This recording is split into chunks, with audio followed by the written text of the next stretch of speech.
Welcome to US point. आज हम लोग पेट्रोल इंजन और डीजल इंजन के बारे में बात करेंगे।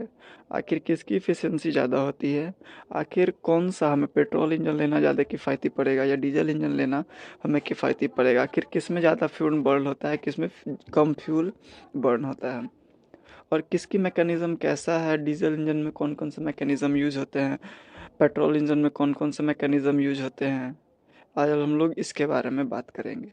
चलिए हम लोग पहले पेट्रोल इंजन के बारे में बात करते हैं। तो जाके हम लोग पिछले लेक्चर में देखे थे कि पेट्रोल इंजन जो होता है वो टू स्ट्रोक, और जनरली हम लोग इंजन देखते हैं कि टू स्ट्रोक और फोर स्ट्रोक होते हैं। टू स्ट्रोक्स में पावर स्ट्रोक और एग्जॉस्ट स्ट्रोक होते हैं, और फोर स्ट्रोक में हम हमारा होता है intake stroke, compression stroke, power stroke, और हमारा होता है एग्जॉस्ट स्टॉक। तो हम लोग देखते हैं कि पेट्रोल इंजन में आखिर पेट्रोल काम कैसे करता है, कैसे हमारे सिलेंडर के अंदर बर्न करता है, उसके बर्न करने के लिए कौन से ऐसे मैकेनिज्म की ज़रूरत हमें पड़ती है। तो चलिए लेट्स स्टार्ट। तो ये हमारा सिंपल सा, ये हम लोग इससे पहले हम इसके बारे में स्ट्रक्चर देख चुके थे कि इंजन का कंस्ट्रक्शन कैसे होता है। तो एक और चूंकि हम लोग फिर देखते हैं, इंजन को बनाने के लिए सबसे पहले जैसे हम लोग बात करते हैं कि कोई भी गाड़ी है वो 4 सिलेंडर इंजन है, 2 सिलेंडर इंजन है। हम लोग आगे भी सीसी के बारे में बात करेंगे कि सिलेंडर और सीसी में क्या रिलेशन है। इस सब बारे में हम लोग बात करेंगे कि आखिर जैसे हम लोग एक एग्जांपल में लेते हैं कि स्कॉर्पियो और जो हमारा बोलेरो है, बोलेरो हमारा आवाज़ करती है, साउंड प्रोड्यूस करता है, लेकिन स्कॉर्पियो साउंड प्रोड्यूस नहीं करता, वो आराम से स्मूथली चलता है। ऐसा क्यों?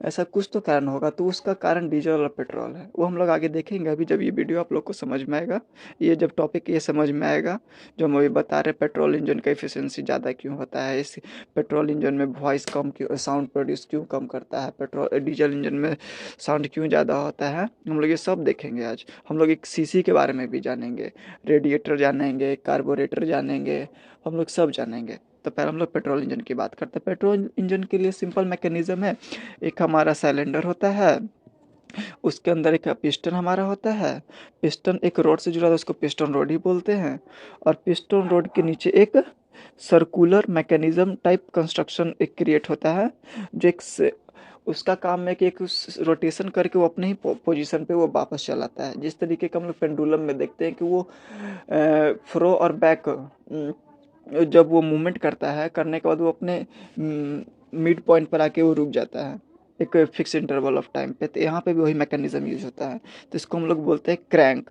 और फर्दर क्रैंक शाफ्ट से जुड़ा होता है, जैसे हम लोग ये जो शाफ्ट से जुड़ा होता है, इस शाफ्ट को हम लोग रियर व्हील ड्राइव और फ्रंट व्हील ड्राइव में हम लोग इंजन को पावर देते हैं। हम लोग अगले पहिया में या पिछले पहिया में जो हम लोग पावर देते हैं गाड़ी में, वो ये शाफ्ट के जरिए, ये क्रैंक शाफ्ट से जुड़ा होता है। ये शाफ्ट रियल व्हील और फ्रंट व्हील को ये डिसाइड करता है। जैसे हम लोग आज देख रहे हैं थार के बारे में, हम लोग जानते हैं ये मोस्ट पॉपुलर कार है अभी यंग जनरेशन के अनुसार से। तो उसमें हम लोग देखते हैं कि थार में 4x4 होता है। तो 4x4 कहने का मतलब कुछ चारों पहिए में इंजन पावर जाना, और वो दोनों शाफ्ट मतलब कि उसका जो real wheel drive plus front wheel drive उसमें दोनों होते हैं। तो चलिए हम लोग पेट्रोल इंजन की बात कर रहे हैं। तो इसका सिंपल कंस्ट्रक्शन, एक हमारा सिलेंडर होता है, उसके अंदर हमारा पिस्टन होता है, पिस्टन पिस्टन रोड से जुड़ा होता है, पिस्टन रोड हमारा क्रैंक से जुड़ा होता है। इसमें दो वाल्व होते हैं, एक इनटेक वाल्व, एक होता है एग्जॉस्ट वाल्व। Intake valve. अब पेट्रोल इंजन की यहाँ पे हम लोग देखेंगे कि पेट्रोल इंजन में आखिर होता क्या है।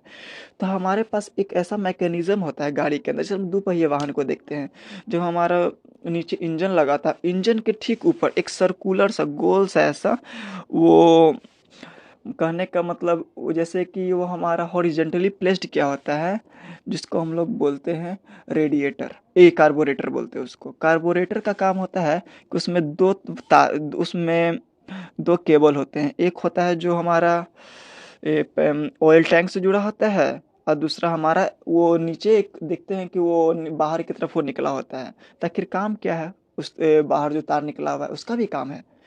तो देखिए सबसे पहले हम लोग देखते हैं कि जो हमारा पेट्रोल इंजन है उसमें पहले इनटेक होता है। हम लोग जानते हैं कि पेट्रोल आया और इसमें फिल होता है, लेकिन ऐसा नहीं है। पेट्रोल इंजन में पेट्रोल तो आया ही आया, अब प्लस में वो जो नीचे से रेडिएट जो हमारा ये कार्बोरेटर लगा होता है, वो कार्बोरेटर के जो खुला पाइप जो नीचे लटका हुआ होता है उसके अंदर से हम लोग एयर को ये सक करता है। कहने का मतलब ये है कि सिलेंडर के अंदर हमारा कुछ हद तक पेट्रोल आता है, प्लस मतलब कि इसमें पेट्रोल आता है और प्लस इसमें एयर आता है, ये दोनों यहाँ पर मिक्स हो जाते हैं। जब ये दोनों यहाँ पर आते हैं तो इसका फर्स्ट स्टेप यहाँ पे प्लेस्ड होता है। जब ये यहाँ पर आता है प्रेशर लगने के कारण नीचे चल जाता है, जिसको हम लोग इनटेक स्टॉक बोलते हैं। फिर इसके बाद ये जब ये रोटेट करके जब ये ऊपर की तरफ शिफ्ट होता है उसको बोलते हैं कंप्रेशन स्टॉक।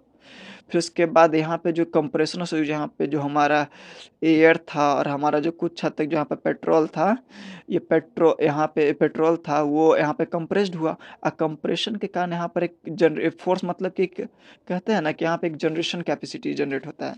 यहाँ से जो इसको स्पार्क प्लग बोलते हैं, स्पार्क प्लग से स्पार्क क्रिएट होता है और इसको बर्न करता है। बर्न इतना फायर, मतलब इतना रैपिडली ये बर्न करता है, इसमें इतना प्रेशर होता है कि डाउनवर्ड डायरेक्शन में इसको फॉल करता है, जिसको हम लोग पावर स्टॉक के नाम से जानते हैं।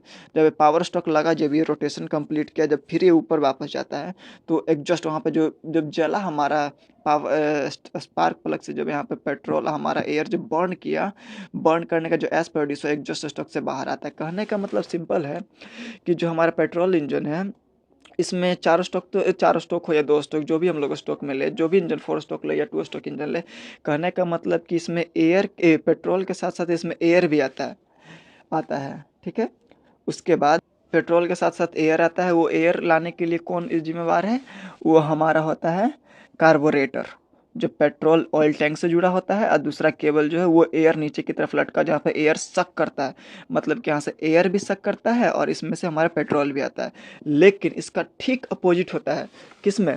ये हमारा डीजल इंजन में। डीजल इंजन में क्या होता है, यहाँ पर ना कि डीजल को सक करता है, यहाँ पर कंप्लीटली एयर को सक करता है।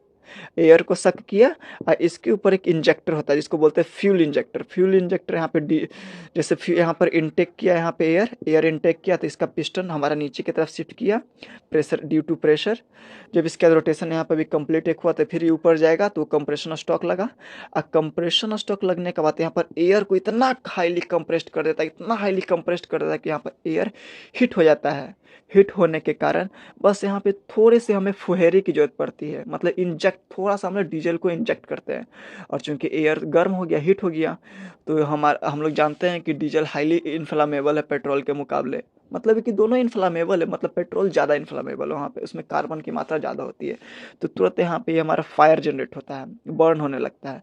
और बर्न होने के बाद डायरेक्टली इस पिस्टन को नीचे की तरफ शिफ्ट करता है, क्योंकि यहाँ पे पावर स्टॉक लगता है। अब फिर ये रोटेशन कंप्लीट करके फिर ये ऊपर की तरफ जाता है तो एग्जॉस्ट करके ये बाहर निकलता है। तो कहने का मतलब कि पेट्रोल इंजन में सिर्फ यहाँ पे पेट्रोल प्लस एयर को सक करता है, लेकिन यहाँ पे केवल एयर को सक करता है। और इसमें इंजेक्टर के कारण यहाँ पे हमारा डीजल को ये स्प्रेड करता है हीट एयर के अंदर, क्योंकि यहाँ पे बर्न करता है। बर्न करने के बाद इसको एग्जॉस्ट स्टॉक्स के नाम से जानते हैं। तो कहने का मतलब यहाँ पे जो फायर का काम देने वाला है वो स्पार्क प्लग करता है, और यहाँ पर फायर का काम करने की आवश्यकता नहीं पड़ती है, क्योंकि यहाँ पर कंप्रेशन इतना हार्ड हो जाता है, इतना हार्ड कंप्रेशन होता है कि यार यहाँ पे हाईली हीट हो जाता है। बस हम लोग यहाँ पे हल्का सा हम लोग यहाँ पे डीजल का छिड़काव करते हैं, जिसको बोलते हैं डीजल इंजेक्टर। वो इंजेक्टर ऑयल इंजेक्टर बोले या डीजल इंजेक्टर बोले, इसको बर्न करता है। बर्न करने के बाद हमारा जो ये पावर स्टॉक लगने के बाद ये सबको एग्जॉस्ट करता है। तो अब कहते हैं कि आवाज़ क्यों करता है? पेट्रोल इंजन में यहाँ पे सिर्फ हवा को नहीं, पेट्रोल को भी यहाँ पे पुश करता है। तो यहाँ पे पेट्रोल को पुश करता है तो यहाँ पे साउंड नॉइज पोल्यूशन कम होते हैं, मतलब यहाँ पर साउंड का प्रोड्यूस यहाँ पे कम कम डेसिबल में यहाँ साउंड का जनरेशन होता है।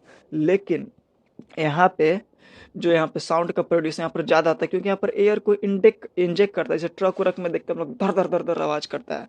लेकिन हम लोग ये पेट्रोल इसमें देखते हैं, स्कॉर्पियो में देखते हैं। स्कॉर्पियो एक पेट्रोल इंजन डीजल इंजन दोनों में आता है, लेकिन पेट्रोल वाले में वो साउंड का पोल्यूशन कम करता, साउंड कम प्रोड्यूस करता है, और डीजल इंजन में ज़्यादा साउंड प्रोड्यूस करता है। इसलिए कोई स्कॉर्पियो को देखिएगा वो धर धर धर धर आवाज़ करता है, लेकिन जो पेट्रोल इंजन है तो आवाज़ ज़्यादा नहीं करता है। एफिशिएंसी बढ़ जाती है, क्योंकि डीजल इंजन का कैपेसिटी ज़्यादा यहाँ पे होता है, एफिशिएंसी कम जाती है। इसका कैपेसिटी इसलिए ज़्यादा है कि कंप्रेशन ज़्यादा हो जाता है। कंप्रेशन ज़्यादा होने के कारण इसका एफिशिएंसी ज़्यादा बढ़ जाती है। इसलिए बड़े बड़े व्हीकल्स में एफिशिएंसी ज़्यादा होने के कारण हम लोग डीजल इंजन को यूज करते हैं, और थोड़ी कम होती है, पेट्रोल इंजन की थोड़ी एफिशिएंसी कम हो जाती है। और एक बात और, ये कहने का हमारा मतलब 4 कि स्टॉक हमारा इंजन के मुकाबले हमारा जो 2 स्टॉक इंजन है, 2 स्टॉक की एफिशिएंसी ज़्यादा होती है 4 स्टॉक के मुकाबले। इसीलिए हम लोग ज़्यादातर बड़े बड़े गाड़ी का अपोजिट है, ये थोड़ा रफली वर्क करता है, इसका साउंड पोल्यूशन ज़्यादा होता है, ये थोड़ा कॉस्टली हो जाता है।